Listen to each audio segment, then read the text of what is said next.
Hello, all of our listeners. Today is going to be a little bit of a different kind of talk.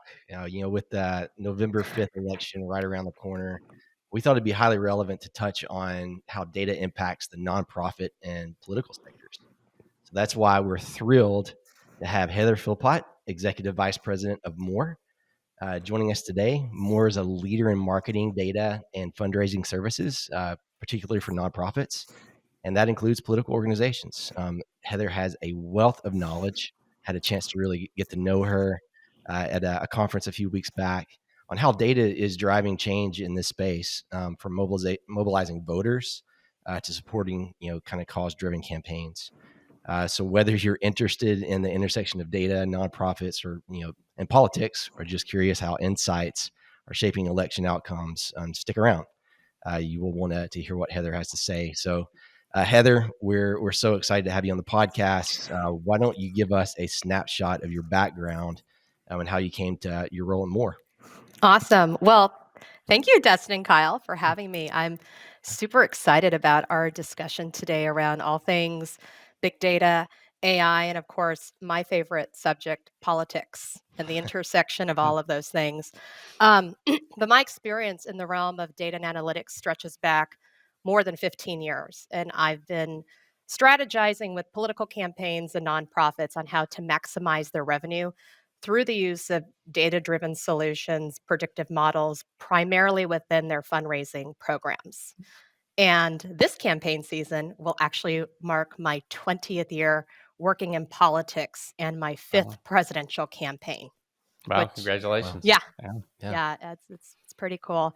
And as a side note to all of our listeners, I have actually worked on presidential campaigns on both sides of the aisle, Mm. and that's because data is neither red nor blue, but it's agnostic.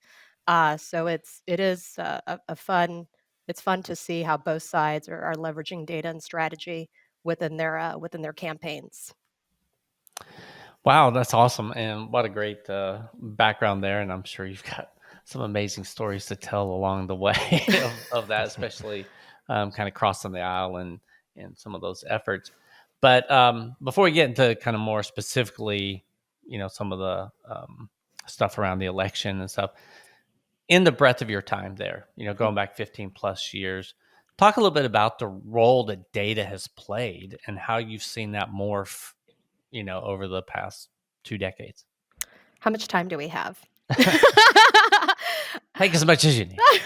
Yeah. Well, what's so funny about that question is I feel because I'd also love to hear your feedback, just in how far it's come within the industry and the different sectors that all of us have played in. And this is the question that gets to show how old we really are, if you will. For sure. Yes. But a few things definitely come top of mind just to when you consider just the seismic change that the role of data has really played within the last 15 to 20 years. And first of which is just the sheer volume and Mm. variety that's available out there. Um, and I feel like the amount of data generated has just exploded thanks to the proliferation of digital devices and the various social media platforms that are out there. Um, so we're dealing with large data sets, both structured and unstructured, from a variety of different diverse sources that we've never really dealt with before. And that is something that's obviously we didn't see 15 years ago. The use of data in analytics and just how far we've come. I remember when we used to build predictive models in a SaaS based environment. And, really, those would only kind of take into account anywhere between 30 and 40 data variables at a time. Now that we have cloud-based infrastructure and these cloud computing solutions, we're able to store data and analyze it, manipulate it in ways that we've never been able to do in a cloud-based environment using thousands of data variables. So now you've Mm. set your targeting on steroids, basically, right? And I think number three is just the democratization of data. Data compilers, very much like Acxiom and others out there, are making data very accessible and user friendly for organizations big and small. And I think that's important. People are now able to cherry pick variables and become their own little mini data scientist based off of the audiences they're looking to target. So it's and there's so much more, but I'd love to hear your perspective, obviously, as to where you've kind of seen the change also within the sector. Yeah, for us, I think also the different channels that Mhm. people are engaging with Mhm. media, it's become much more one to one, right? It's like if you think Yes. about social media, when Facebook and all these platforms kind of came on the scene. Before that, it was really kind of broadcast, right? So Yes. it was very much like survey, almost like Nielsen type level, information where you guys would probably have to depend on more of a cohort of surveys to get down to political sentiment, maybe things like that. But with the onset of social media and big data, right, which is Hmm. what we're talking about, and the algorithm, and it's like Yeah. what propensities are people showing, is even imagery. It's like the level of detail of information specificity of data coming in at the person level is really the change that we've seen. And yeah, it's taken cloud computing and all those scalable things for us to get to a point to where you could even one, house the data, make any sense of it, and then use it in a compliant way, right? So I think Right.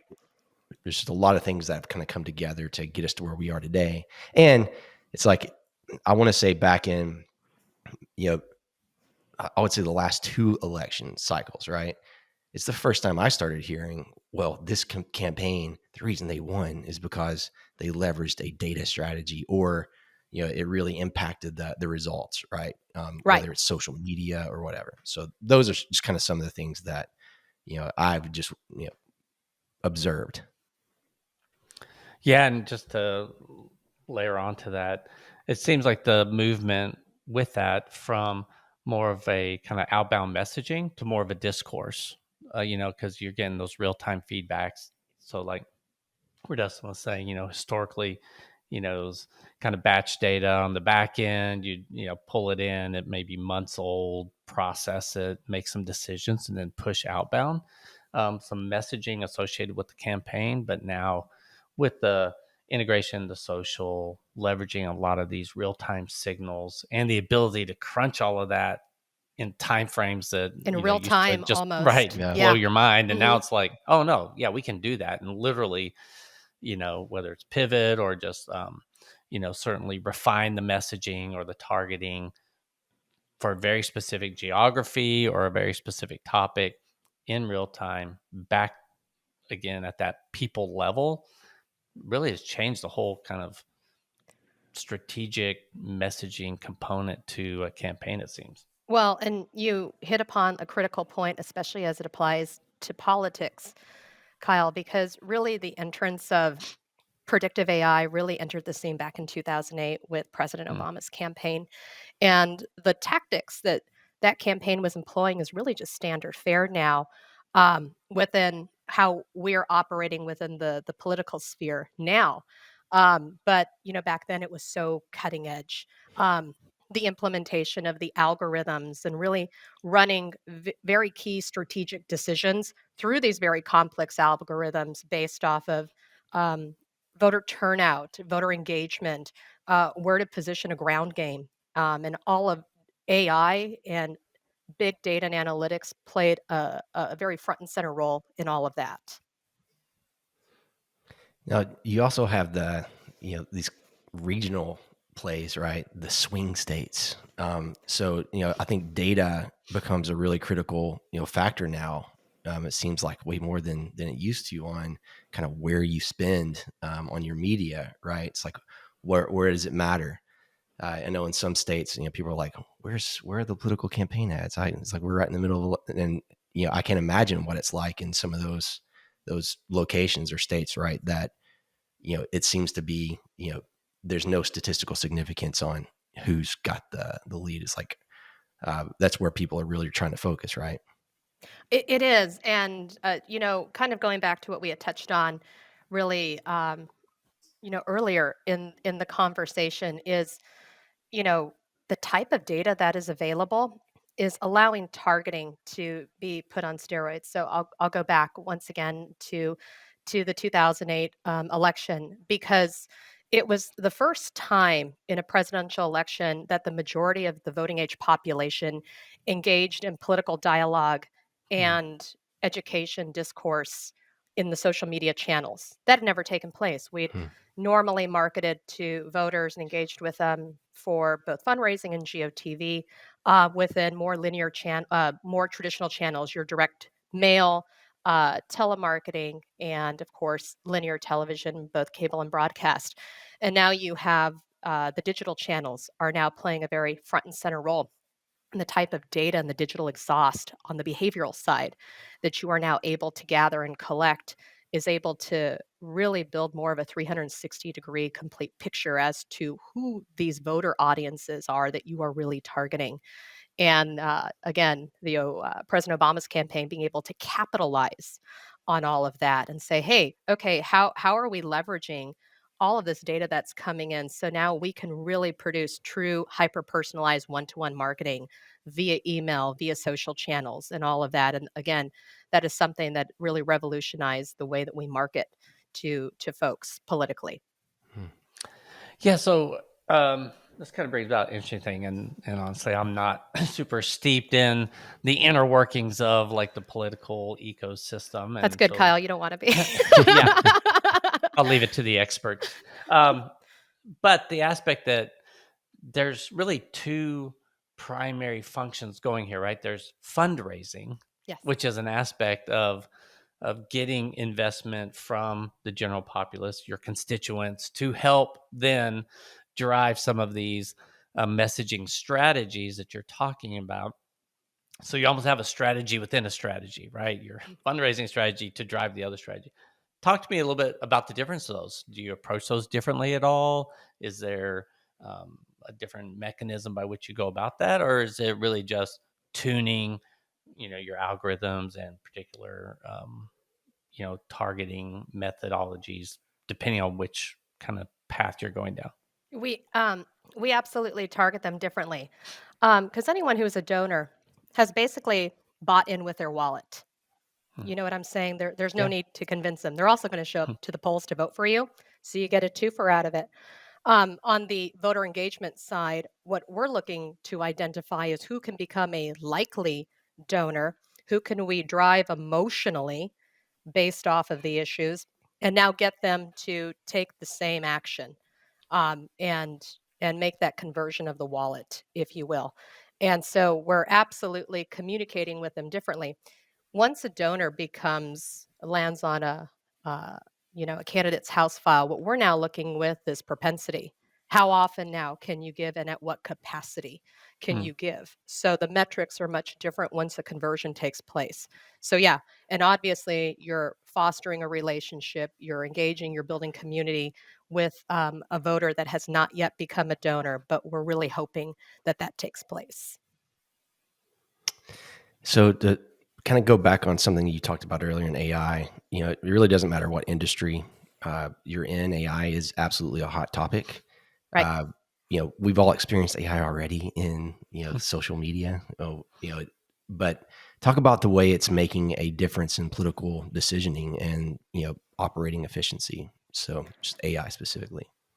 Well, it's a game changer, definitely, and it's kind of interesting. Like when we just take the pause and take a step back, and we think about how gone are the days of campaign buttons and guessing about voter preferences, and even passing out palm cards which outline a candidate's platform. All of that's gone with the. I can't say it's completely gone, but a lot of that has been dialed back due to how we are marketing. It's no longer the mass billboard effect. It's Mm. now we're honing in and targeting at the individual level, truly. And so I'm going to approach this now from two different sides of the political spectrum. The policy side, how the role AI is playing on how lawmakers are using it within Capitol Hill and on their staffs, but also on the campaign. And so what AI has done on the political campaign side is it's leveled the playing field. So typically you'd have to raise a lot of money, and you still do, because we read all of the articles on how this is going to be the largest amount of spending that's taken place in political history and expenditures that have taken place. But in order for you to really play ball and have a campaign that would go toe to toe with an opponent, you would have to hire a really great agency that's going to come and do creative and copywriting for you, targeting messaging, and offer all these services. Well, AI's the big leveler in all of that, because people with or campaign operatives rather, with little to no experience on how to create content or graphic Mm. design, video, all of these different things are able to do them now with a simple platform like a chat GPT, like a copilot. I use it often when I'm even creating graphic design work for, visualizations that, I'm doing within more. And I'm not a graphic artist by any stretch of the imagination. And so these tools are incredibly user friendly. And typically, what you'd have to pay a lot of money for in an election cycle, people are being able to really take these tools and leverage them to really help offset cost. Now, on the policy side, when we're looking at how lawmakers are using it within Capitol Hill, i- i- AI is taking these large, complex pieces of legislation that representatives are sponsoring on the Hill, or they're co-sponsoring with other members, and it's making it understandable for people that don't live, eat, breathe politics. And that's huge, because if you can understand what your representative is representing in Washington for your constituents, it's a really big deal. And I would say that also policy simulations are really interesting. You can take these pieces of legislations and from a forecasting perspective, look at the impact it's going to take place, not just fiscally, which is always where people's heads go. What is this going to cost my through tax dollars, but also like what are the other implications, environmental, socioeconomic, culturally, things of that nature. So AI is playing a really, really big role in all the best ways on how we're implementing these, both politically and from a policy standpoint. Wow, it's fascinating. Yeah. Just to think about, especially that aspect of the predictive modeling or the ability of to forecast out impacts, and then therefore consumer sentiment down the road about that. So really, you're really even starting to look at not only this election cycle, but even downstream election cycles based off of if this person gets elected, these things are enacted, then what does that look like for future opportunities? So it's pretty amazing that we're at that level of complexity and the breadth of focus now. But with all technologies, there's always kind of a dark side, right? We've got the deep fakes. We have a lot of misinformation, proliferation across platforms, the need to ensure accuracy of the data. How are you guys kind of wrestling with those topics? I think that's a moving target, because so I touched on the positive effect that AI is, having in politics, but obviously there's a lot of mistrust that exist, especially with the ads that we're seeing that are put out, where AI is able to now simulate an individual's voice. You have voice simulation taking place, and people are wondering, was that really a robocall that President Biden just left on my cell phone? Just because it is so real. It is so authentic. And so I think that there is still a lot of work that has to be done to show that this isn't the boogeyman, by continuing to implement it in positive ways. But it is a moving target. It's hard because public sentiment always, I think, goes to a negative aspect on all of this, with public mistrust and over implementation. I just saw a bill that was vetoed this morning by the governor of California, Gavin Newsom, around AI. And he had vetoed a bill specifically around this, which is interesting because Silicon Valley does live in his backyard. And I'm not going to claim to be an expert on what is in that bill and what it plans on, what its uses are and whatnot. But it is fascinating that that was the knee jerk reaction, was just to kill a bill on AI and its Mm. uses. Mhm. Wow.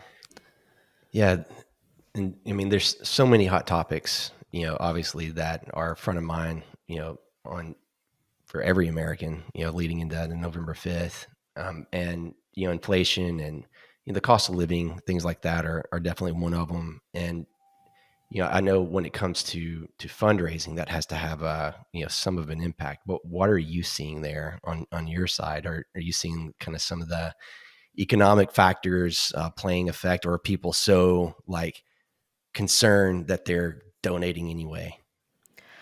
Um, so, with the rise of inflation, obviously people have less disposable income, which is, the key ingredient to donating to any cause, be it philanthropic or even political. But then every year we see giving and spending go up. Do you see what I'm saying? Yeah. Yeah. Inflation is high, but this year is set to break record numbers of fundraising also, especially on the low dollar side. And I think that that's really where we're seeing a lot of the runway happen, is within donors that are really giving $100 and less, Mm. if you will. That's where we're seeing the biggest penetration in Hmm. terms of political giving. But I mean, it's tough because you have scarcity of resources, costs are going up. The cost of doing business has gone up, so it is more expensive to run campaigns than it has been in years past because of inflation. But this is where we kind of bring it all back home with the use of data analytics and AI, because if you can now cut waste by targeting the correct audience and putting your message and content in front of the right set of eyeballs, then that's a win. And you Mm. can only do that by leveraging big data, modeling that into a variety of different data sets to really give you a true 360-degree picture of an individual, and then taking that and marketing to them on their channels of preference. And we live in an omni-channel world. People used to build budgets, especially in political campaigns, based off of channel, and a lot of silos were in place, and still are to this day. But now, with the use of AI and big data, we're seeing people shift from more of a channel focus to an audience driven focus, Mm. because we live across channels. I live on multiple devices. I don't just live in direct mail, and I don't just live on my tablet. And so being able to take that audience and market to them across multi channels and where their eyeballs are living is very powerful. It's also cutting a ton of campaign waste as well, and spending. That's great, and that's a really interesting observation on the penetration in the lower dollar sector, and it'll be interesting to see kind of how that plays out and what the real influences behind that are. Um, but if we kind of step back a little bit from maybe specifically talking about like the election and strategies there that are very pertinent, you did have a really interesting article in the Nonprofit Times where you looked at political fundraising comparative to what was going on in just fundraising as a whole, and really, whether they were um, in sync with each other, or if one drove the other one up or down. Talk a little bit about what you've seen there, how this impacts fundraising as a whole for nonprofits, because obviously there's a lot of people sitting on the sides when there's a political campaign going. It seems to like overtake the airwaves and everything, but like there's a whole lot of other organizations that still have to meet their annual budgets. How's that Right. looking? Well, it's interesting, and again, it's a bit of a moving target, because if we take a look at what history has shown us, political donors and donors that give to charitable causes have really stayed in their lanes. And there hasn't really been a lot of crossover. I say that because every election is different, and this one will probably like break the box, right, on Yeah. the statement that I've just made here. It's kind of interesting. I think nonprofits are in a prime position for where they sit, because they get the benefit of taking advantage of the halo effect, I would call this, that that the election provides, because there is such a focus on issues from all over the board. And so because of that, you're going to have increased awareness to all of that. So, um, depending on the platforms of each of the candidates, what is front and center with what they are talking about and what they're communicating through content and with likely voters and even their donors. If that is in alignment with where a nonprofit is or where their mission sits, they get the benefit of that increased awareness. At times, there is increased overlap with donors that we do see. Um, I'll throw an interesting number at you, but what we tend to see on the giving side is that voters that engage in primary elections, and typically we would call these hard Republicans or hard Democrats, they don't ever miss a primary, and they never miss a general. Uh, they are hyper engaged in their communities, is what this behavior shows us. And when they show up, come rain, sleet, or shine, to vote in primaries, there's also a 60% crossover that they will also give to charitable causes, specifically within their own backyards. And so there is that overlap that takes place within primary voters and donors that are also giving to philanthropic causes. And then, of course, there's the emotional engagement that comes rolled into all of this, because we're looking to move you emotionally, politically, to get you to center around a particular candidate or to get you to go to the polls because of a particular issue. You have single issue voters all the time that don't necessarily like the candidates, but they care about the issues. And so that, again, that emotional engagement is moving a voter to the polls one way or the other. And nonprofits, again, if you happen to be in that particular lane, get to benefit from that halo effect that's happening. So they're in a unique position, I think, to really capitalize on what is taking place within the election for good. Yeah, that's really interesting. Um, with certainly the rise of like clean rooms, Mhm. within the ecosystem for data collaboration and stuff, do you see collaboration between like political fundraising events or strategies with those that are just in the nonprofit sector? I mean, is collaboration via like clean rooms something that's taken hold in that sector? I will say from a data perspective, Kyle, and I might have you like even drill down a little deeper into Hmm. your question, Sure. because like if you're looking at the complete data sets that one would take into account when we're modeling this data to figure out when a donor would be most likely to convert onto somebody's house file, you're using multiple data sets. You're not just using one particular data set. And so when I think of collaboration and clean rooms, it's really the bringing together of different types of data sets to make an informed decision, or a prediction rather, on whether or not somebody is likely to give. And that's the convergence of charitable donation data, transactional data, coupled with political transactional Hmm. data, behavioral data, attitudinal data, and then, of course, obviously, what all of you specialize in. Well, you specialize in everything, by the way, but I mean, especially the demographic side, which serves as the Hmm. spine to many proprietary data sets that so many people build out there. And so, when I think of that, that's where I think of is the coming together of all of these different data sets to really build a complete picture. Yeah, great. Okay. Yeah, and that answered basically my question that I had. So great job. So, Heather, what are the biggest challenges you encounter with identity when trying to understand both individuals and households?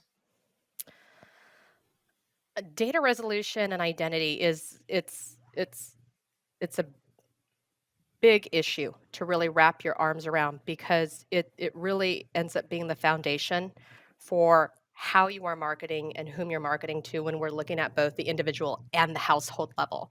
So the first one that comes to mind is data quality, accuracy. Um, is the data you are sourcing, is it accurate? And the most dynamic piece of all of this is the household itself. Why? Because households are ever changing. People get married, they have kids, people get divorced sometimes. The kids grow up and they move out of the house. And sometimes kids become caregivers to aging parents. And so the household is the most dynamic piece of the equation. And so being able to have accuracy, I believe, and data quality is really going to be the key component. The other two I would also look at is making sure that your cultural and socioeconomic Mm. variables are also on target, where you have a blended household. Um, my husband and I are of two different races. I am Hispanic, and he's not. But I get treated very, very differently based off of my last name, which usually is the big driver when trying to identify from a cultural perspective, who you're marketing to and where they fall into. And then, of course, something we touched on earlier is the data integration piece, because you are collecting data from so many different sources. You're piecemealing them all together, and then you're making sure that it all kind of makes sense. It jives with each other. That the same Heather Philpo that graduated from the University of New Mexico and grew up in Albuquerque is the same Heather Philpo who now lives in downtown DC. And so, being able to have that historical reference data as a touch point to look back at, but also to connect the pieces, I think is a huge, it's a critical piece of all this. But I'd love to hear from all of you, because you are the experts at Acxiom around all things identity resolution and really building 360-degree views of individuals and households. So I'd love to hear your experience also and how you guys are working with these challenges. Yeah, and a great question. Thank you. And I totally agree with your aspect of having that longitudinal view of a consumer or Yeah. constituent in your language. Being able to track all those life changes, not for the purpose of necessarily understanding behaviors or what's going on at those different life stages, but just that it's the same person, and be able to see that so you can look at a broader view and be able to tie more disparate data sets together. I think that is absolutely critical. And part of that is for like a nonprofit, if they're only on first party data, which first party data is rising in importance because of things we've already talked about around privacy and data use and such. But at that point, you only know what you know. Right. And that may be good, but there's a lot that you don't know. And being able to come up and say, like, hey, I only know what I know, and I know that there's others that know other things. And how do I connect those? And that's really where you get to, as you're saying, the accuracy of that connection and then the data associated with those connections. And so Acxiom, we've taken a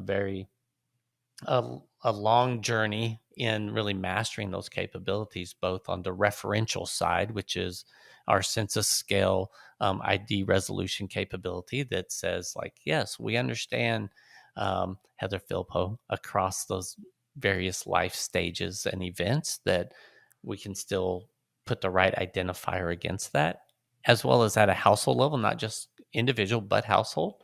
Right. And then all of our Acxiom data that's associated with those individuals, the ability to accurately, compile that and model that so that you have that sense of accuracy there. So I always view, identity as being a team sport. That's good. It's, Yeah. what you know, I know what I know, and then together, what we know is really what can be most effective, because you're not just dealing with the constituents that you have today. You're always looking for new constituents, people that you can bring into your party or into your nonprofit sphere. And so you've got to be able to accurately identify even the kind of the Venn diagram of that, right?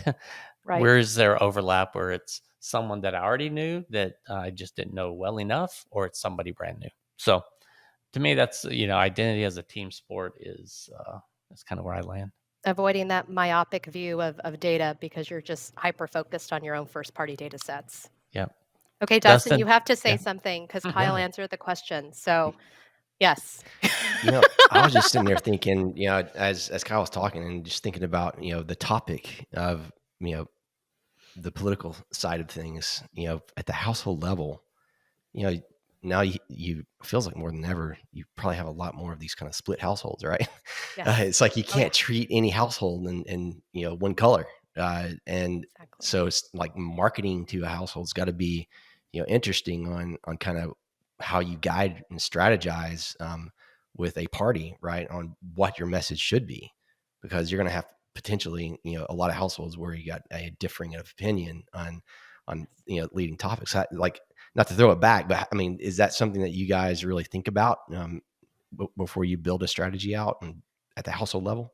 You have to, because you could, you put yourself in a situation where you could seriously anger a potential voter or donor because you have now treated it as a monolithic block, if you will, and that you just can't do that. And there are so many split households nowadays, and you have to make sure that you've pieced uh, each member of the household with their correct party affiliation and how they voted in years past, and that in politics is the most critical piece. And then even be able to track when people change parties. Hmm. And you know, I always say we're all entitled to change our minds. None of us are ever fixed in this game. And so being able to also track and identify when that change happens, but then also to start marketing to them very differently based off of that behavioral change, that attitudinal change, if you will. So yes. Totally. And yeah, based on what Kyle was just saying, around identity, it's like it's easier said than done. It actually takes a lot of knowledge, customer intelligence, right, to actually make that work, to enable you to do that, to maybe even have compassion for a household. I think identity, is kind of a core, fundamental thing that really has to be in place and really has to be thought about before you go and just execute on your strategies. But So that's why we have people like you to always guide and direct us and show us the best path forward. So it's great having resources like you and Kyle around to really help us navigate the ever changing waters of this. So, mm, yeah. Hmm. thanks, Heather. Take another industry, where Hmm. we see some collaborations between like a financial service provider and a travel company, where there's some overlap, obviously, of their customer sets, or even of their target customer set. And so there's a collaboration there where neither party really wants to like share the details of the PII associated with their audiences, but they want to take advantage and say like, "Hey, I have something that may be of value to you as you're making your strategy to these consumers, and vice versa." So just looking at like the fundraising, is there, I mean, because not being a fundraiser as I am, not one, it's kind of like, is there more co-opetition, or is there cooperation between like fundraising arms? So I think this brings up a really great example when we consider the commercial side of the house Hmm. and also the so comparing that and the philanthropic side.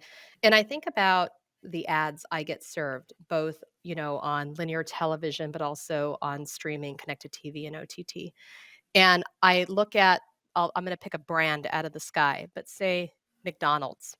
McDonald's, no matter, doesn't really market to me and talk to me about their Big Macs anymore, or how great, uh, whatever it is, their chicken nuggets are.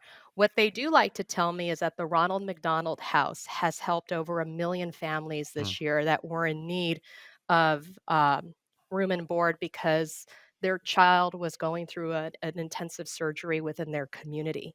And more brands, I feel, are marketing to us to not necessarily tell us anymore what their widgets can do as much as they are contributing and giving back to the community. And Mm. so when we talk about a crossover effect happening, I feel like there is a natural synergy and affinity between that and the nonprofit space, obviously, because more and more big brands, I believe, are shifting to more what they're calling or revamping themselves as more purpose driven. if you will. And so I think that when we think about a collaborative effort taking place, I feel like that is a very natural synergy or a place to start, especially when you're looking at commercial and the charitable side. Cool. So Heather, we talked a lot about outbound, sending out campaigns, whether it's through, OTT or programmatic or, social. Let's talk about inbound when people are going maybe to a political campaign site, landing page. You know, are you seeing and are you guys kind of helping, some of those campaigns with kind of personalization efforts? Like when somebody comes on taking a data-driven approach and maybe focusing on key areas, even imagery on certain hot topics that you feel like that person who's coming in has. So I would love yeah, okay, and I would also love to hear your perspective on this because yeah, so much of well, yeah, because so much of the tracking that we do when we're pixelating various websites and we're dropping cookies into folks' cache so that we can retarget them, also learn more about their own online behavior to more smartly market to them. I know a lot of these things are disappearing, and so, third party cookies, things of that nature. It's again, these are all moving targets. What are you guys seeing on your side? Because you are the data experts, you're also experts in identity. And so, how are you guys dealing with all of that? Because to answer your question, we always encourage the pixelation and the tracking of certain websites in particular, especially donation pages, obviously the most relevant when it comes to fundraising. Organizations, based off of their privacy, will and will not do it. We'll watch their results tank if they don't want to. But yeah, you're not tracking critical behavior, by the way. yeah. Um, but like these are all tactics that people are using to either co-target or retarget a very specific individual based off their device ID. So, like, what are you guys seeing within that front, especially with data privacy laws ever changing?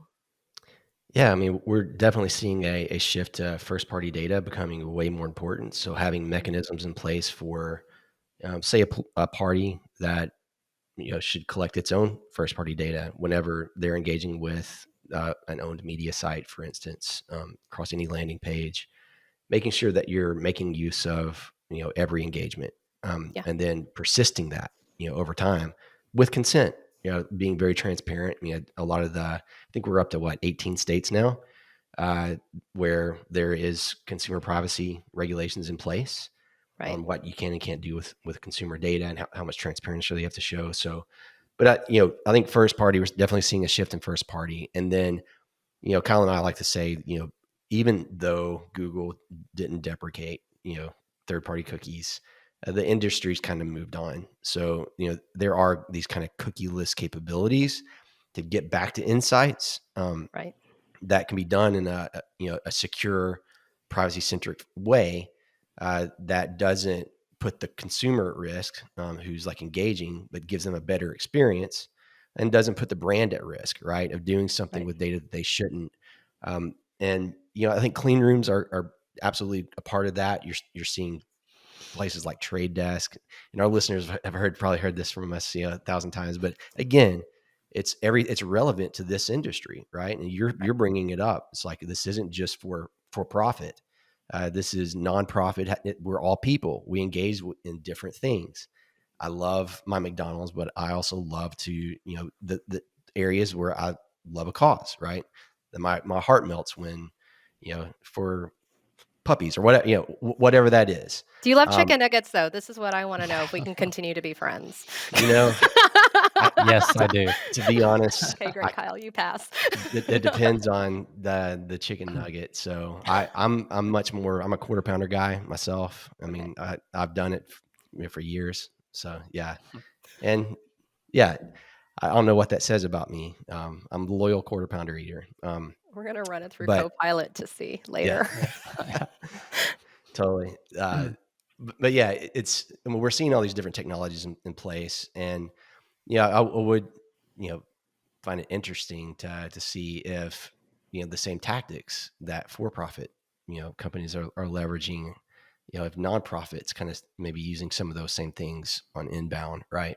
Real time personalization, uh, and leveraging some of these new capabilities that don't depend on a cookie. There is so much that we can learn from the commercial space. And historically, the nonprofit space and even political space has always really been about 8 to 10 years behind where the Hmm. commercial space is. It's so fascinating. When we were just at that conference in Boston, and we were describing customer journeys, and how customer journeys have really been around and the creation of them for the last 10 years.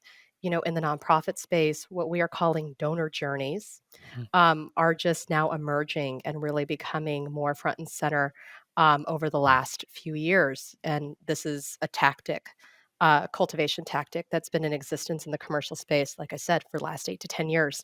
And so the nonprofit space is always behind. And that's why being able to learn from different sectors, be it commercial, publishing, B2B, all of these things on how they're marketing and the strategies that they're leveraging to really communicate with their customers is definitely something the nonprofit and the political industry can really learn from.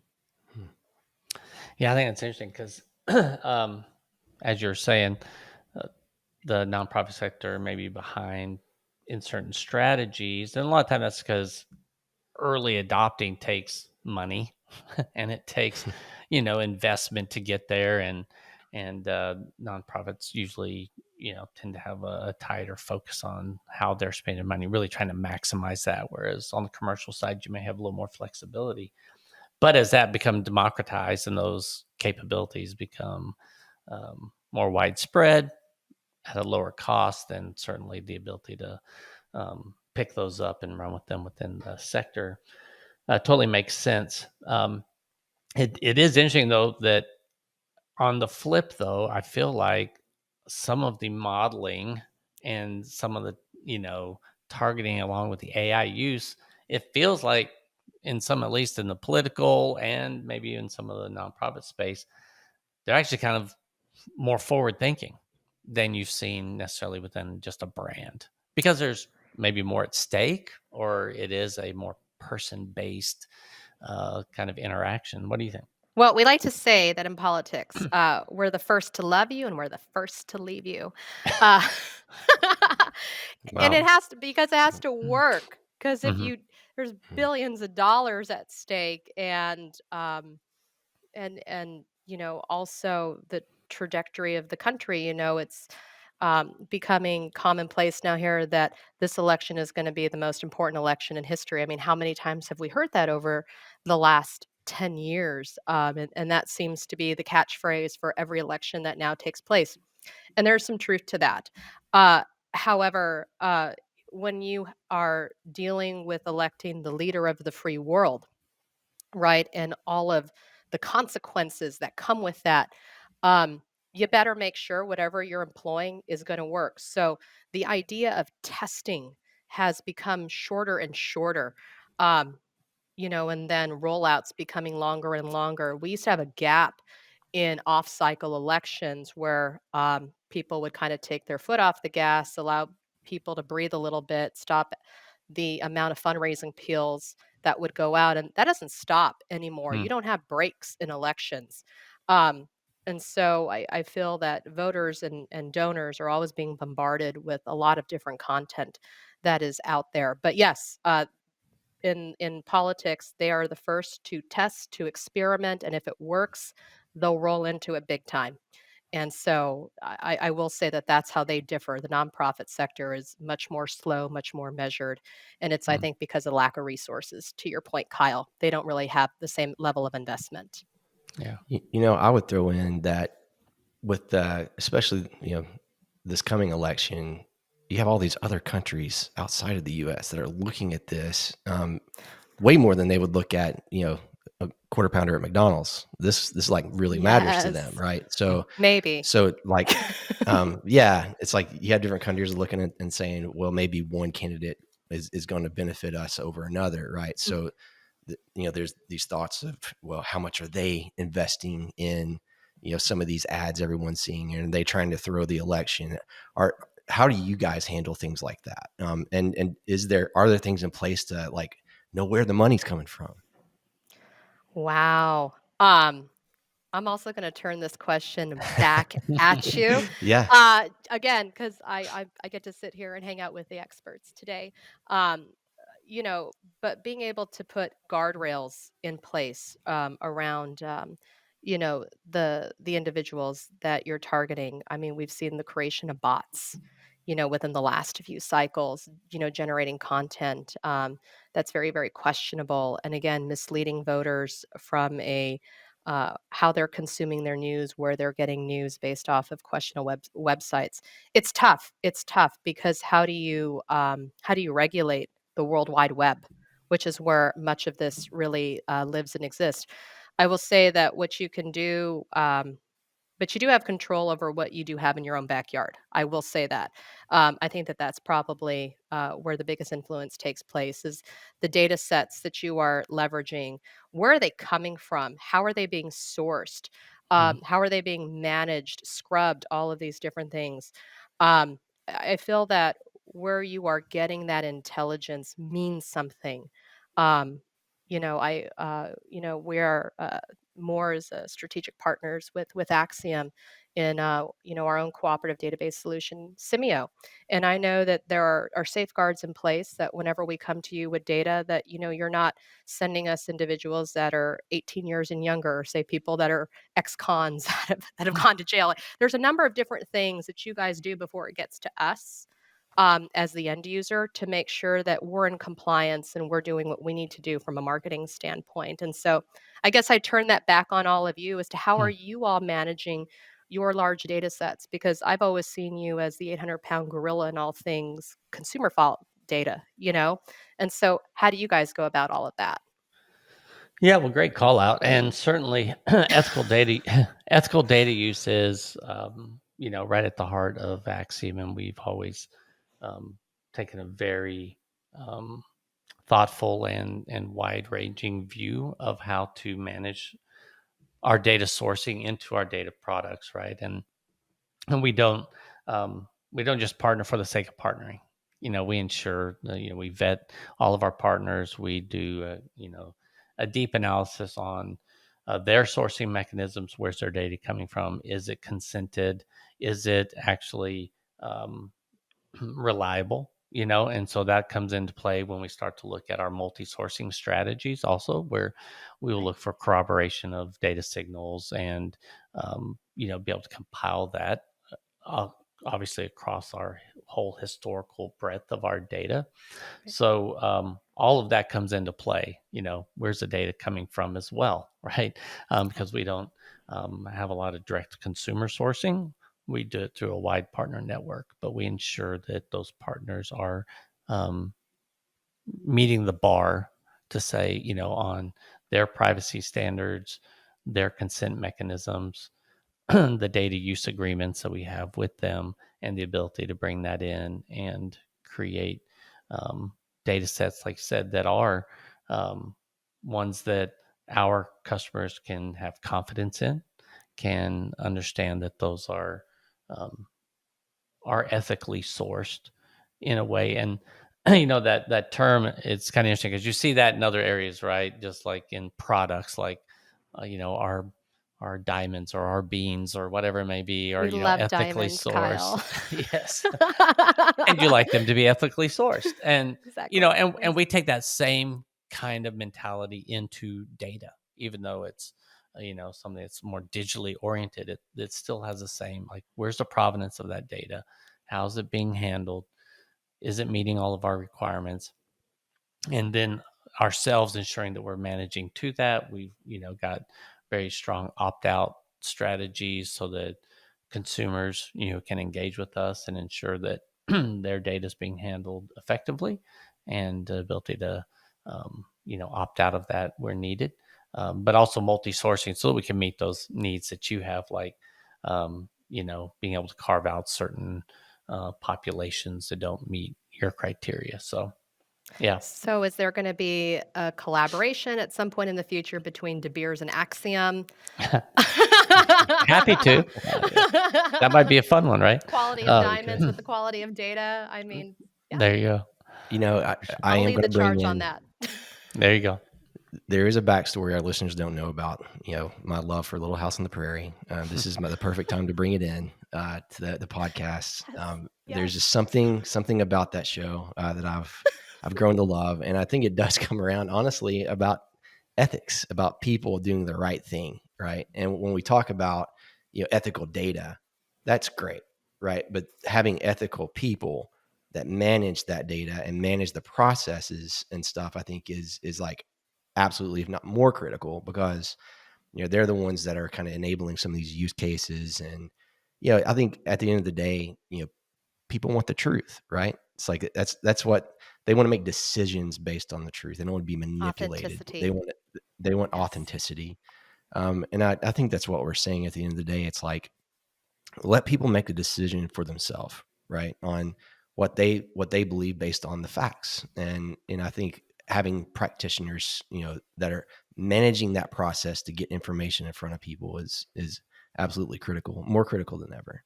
Okay, Um, what was your greatest lesson learned from Michael Landon in Little House on the Prairie? Because you brought it up, so now we got oh to lean man, into this a Yeah. bit. Now, see, Dustin, we just uh, opened Pandora's box. We did it. yeah. I mean, I will say you'll notice when you watch the show, there's pretty much a funeral at by the end of every episode, so it can be quite depressing. But there's always a lesson learned. Usually teaching his kids, you know, they let them go through pain, right? A little feel the experience, but he's always there for them after the fact. Give them that hug and tell them it's going to be okay, and just like move on better the next time. So I think that's my one little nugget from Little House from Michael Landon. That That's I'll really give to my deep. listeners. That's Yeah, Yeah, good. that's a good one. I'd say yeah, mine having watched it in the past as well, would be just the humility of a father. Because that was one thing. He was always willing to come back, and he's very passionate, very um, strong sometimes in his strategies within managing the house and life. But then he would come back when he was wrong, and he would admit that. I always took that as a no just one to kind of say a you're real sorry. strong father figure there. So For me, it's like learning how to chop wood. ah, I always feel like those greatest lessons were that done, may like be a with critical skill. I don't Michael know. Landon swinging Yeah, an axe while chopping wood, Uh, explaining the facts of life. So yeah, as a chick, global if I warming and end up all. You may need that. chopping wood, I Uh, can go back to Little House on the Prairie, watch some reruns on that. Yeah. there you go. well, we might Well, hopefully hey, we'll see a little spike in Little House after this episode. yeah, You little guys should small be spike. tracking that behavior, by the way. I may want to buy that particular audience. There's Yeah, got to be a nugget in there somewhere for political voters, if you will. There may So, be, yeah, for for sure. sure.